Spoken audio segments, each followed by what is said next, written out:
Welcome. Today we're going to do two stretches, one for the lats, which often get tight as they go into the lower back and also contribute to some internal shoulder rotation, and the deltoids, which are often underactive there. So we're going to get on all fours. Make sure your wrists are right underneath your shoulder and your knees are underneath your hip, so we're nice and square. I'm going to keep most of my weight in my left planted arm, as this is going to be the active arm. My hand's going to reach in front of that right arm, so I'm staying nice and square. I'm not twisting my body. I'm just reaching right in front of that left hand. I'm going to be trying to grab or pull towards my thigh with this right hand. As I do that, it's going to engage my lat muscles.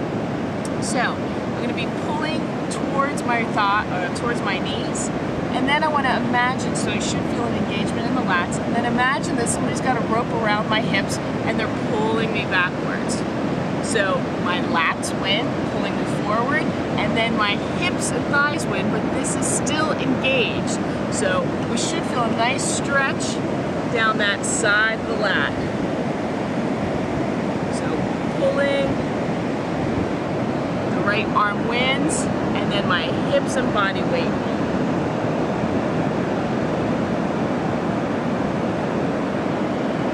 We're going to switch to the other side, and then you might get a little bit better view.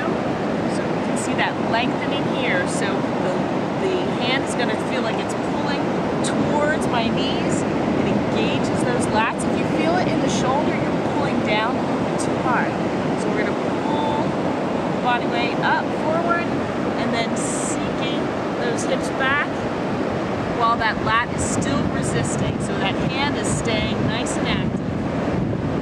It's always pulling towards the knees, getting a nice stretch in the lat.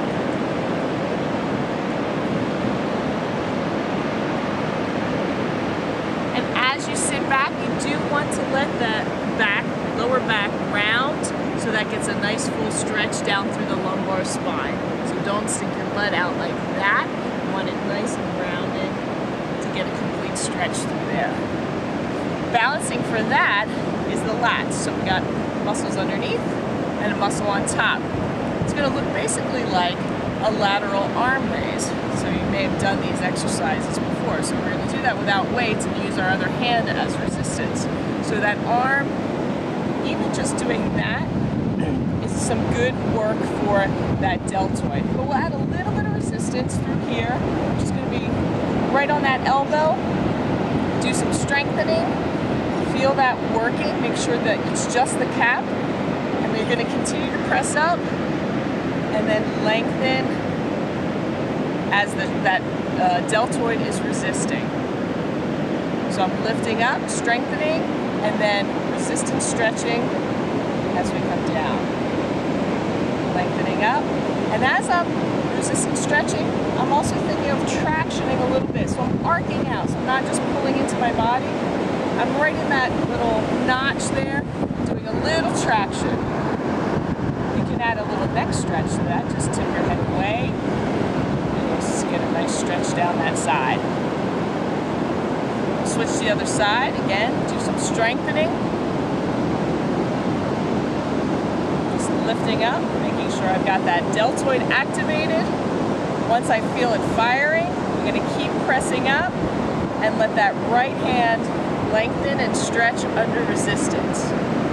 And I'm just naturally wanting to tip my head because it just feels really good to get that whole lengthening of the traps as we stretch that deltoid. So I hope you enjoy those two stretches and you enjoyed a little view from the beach. Take care.